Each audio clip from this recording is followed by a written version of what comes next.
Okay.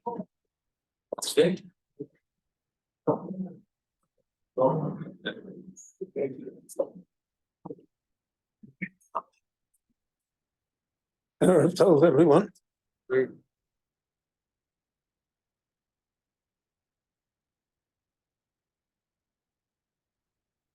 You read in last week's parsha that Moshe Rabbeinu told Klal Yisrael, "Zachor Yemo Solom Binu Shlosh Dor V'Dor," that there is an obligation to know the story.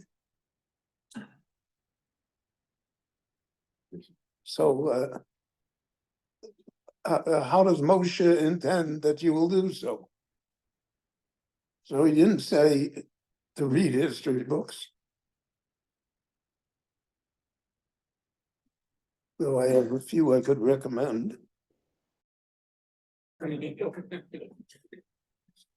said, "Shalavicha v'yageitcha, skenecha v'yomru lach."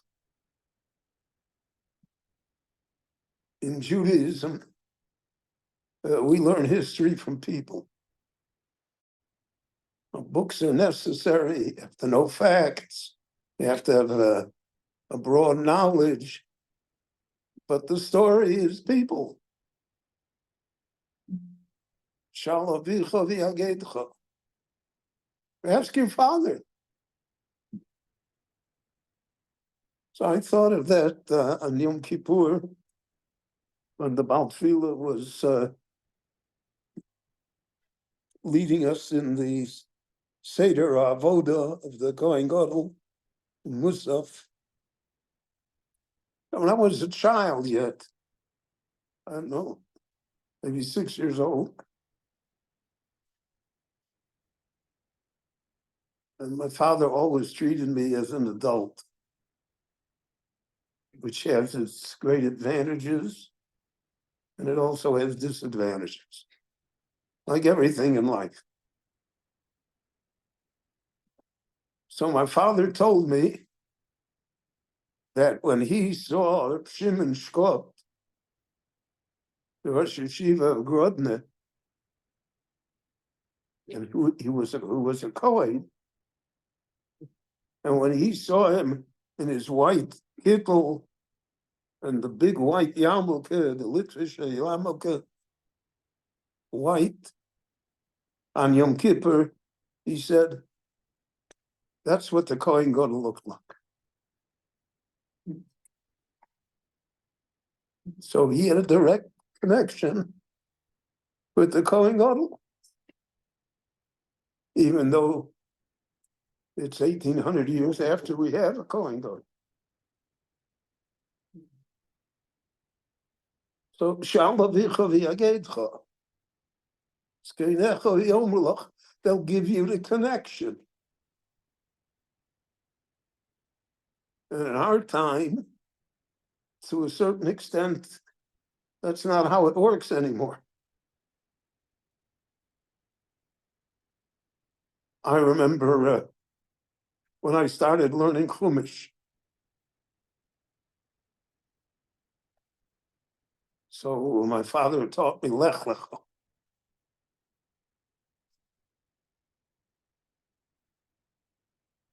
I felt that I was walking with Avraham Avinu. I'm also Lech Lecha. We came to this week's parsha, the Zos HaBrocha. My father taught me the midrashim about the passing of Moshe. I remember I wept, I cried. I ran to my mother. Moshe's dying.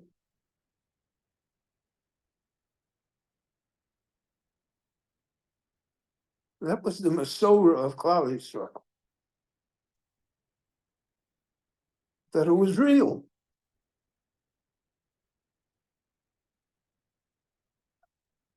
So I remember that I thought of my rebellion in the yeshiva that they were Moshe. They're teaching me Torah. That's what Moshe's job. So it's not because somehow it's a historical rendition. It's a personal experience. And that's what kept Klal Yisrael going until today. We were in Eretz Yisrael, and because for 1,800 years, we recited the Avodah on Yom Kippur without a Beis HaMikdash and without an Avodah. But we were able to identify with people, with great people. So that's what Moshe said, Shal avicha v'yagetcha. Talk to your father about it. Because of the tzores that we have had over the last 100 years, there's a great disconnect in the Jewish people. Not only that are not really observant anymore, but even in our camp.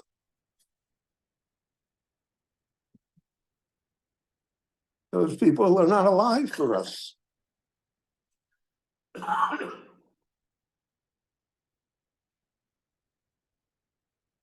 If they're not alive for us, so then it's no use to all the books in the world will not restore it.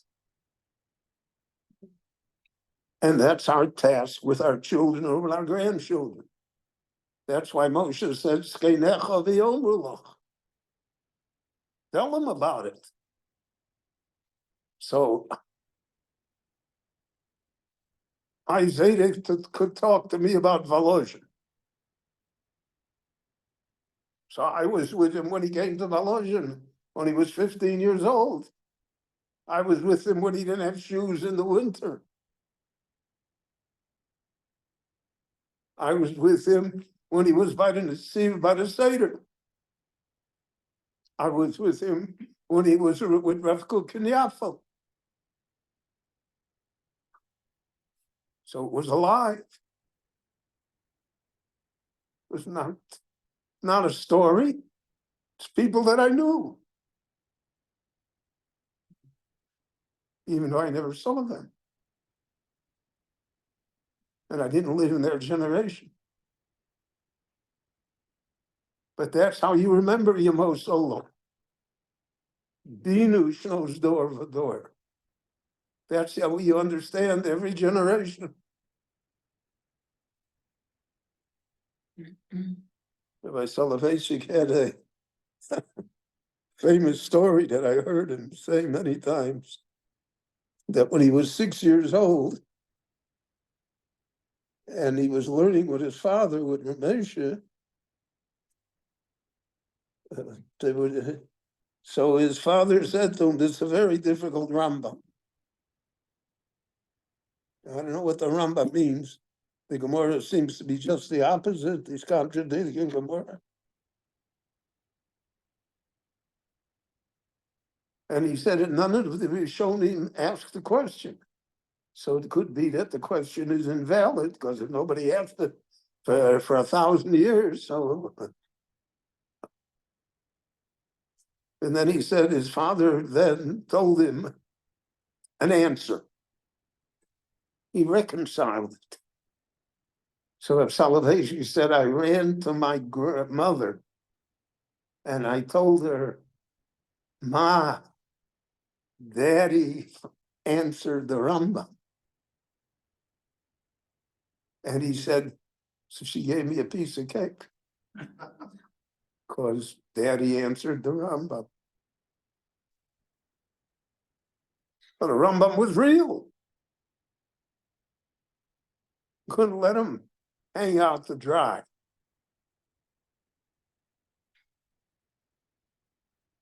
And so we remember all of them. Generation after generation.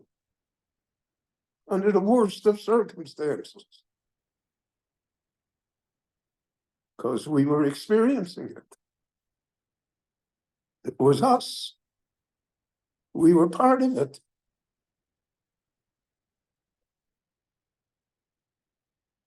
when we were in Cheder.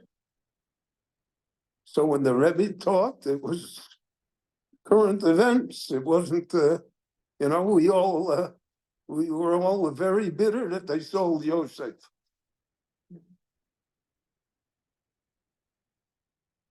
How did they do that? Bothered us. And it was the genius of the Jewish people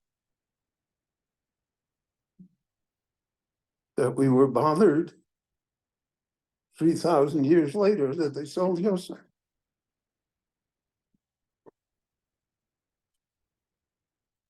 In the period that we have of the Asar Aruge Malchus that we also recited on Yom Kippur, so it says a remarkable thing based on a medrash.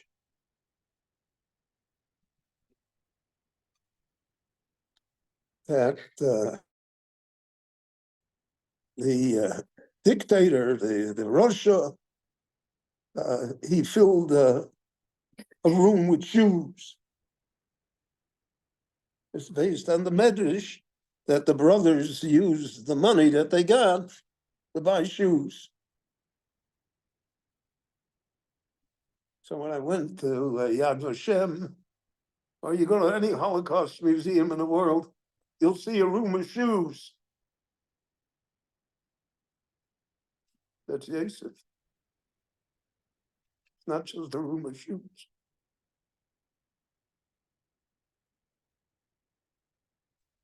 And so that was the greatness of the Jewish people. And that has to be restored. Let the grandparents tell you. But I'm telling you what it was. You grow up in Williamsburg in the 1930s. And I'm telling you what it was. Before that, we were kollel in yeshivas. Let him tell you what it was like when the survivors came. Let him tell you what it was like when the state of Israel was founded.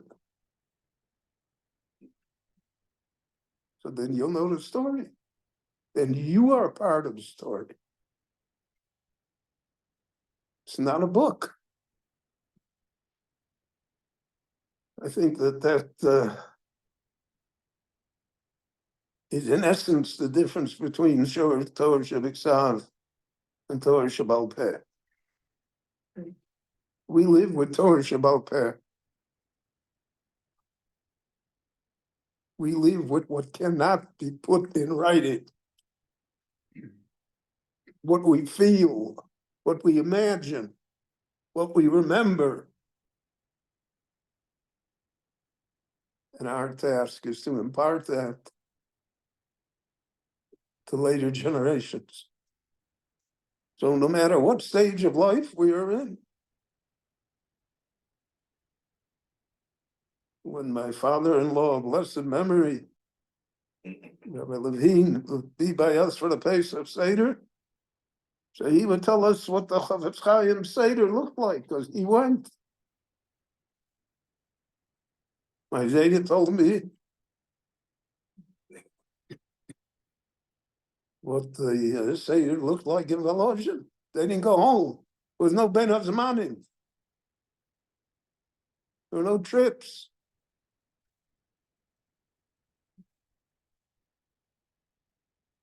That's why we're here. That's why we're in Lebanon. That's why we're in Gaza. That's why the world hates us. Because we remember. In a world that forgets from one day to another what is important and what is eternal. So we're going to sit in the sukkah enveloped by the clouds of goodness with our families, with plenty to eat, probably more than necessary. But we're sitting in the original sukkah.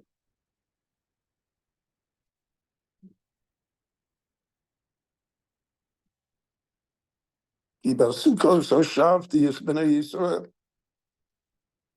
they went out of Mitzrayim. That's the sukkah we're sitting in. And that's why we say at the end of sukkahs, I'll be in the sukkah Shaliv Yosem, because it's the eternal sukkah. So the physical sukkah, there are people who lavish a lot of money on it. There are people who have it very plain. There are people who find it difficult to have it.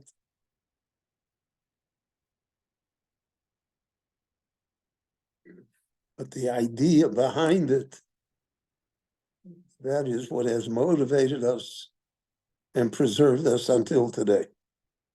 So Chag Sameach, my dear friends, Kol Tuv Sela.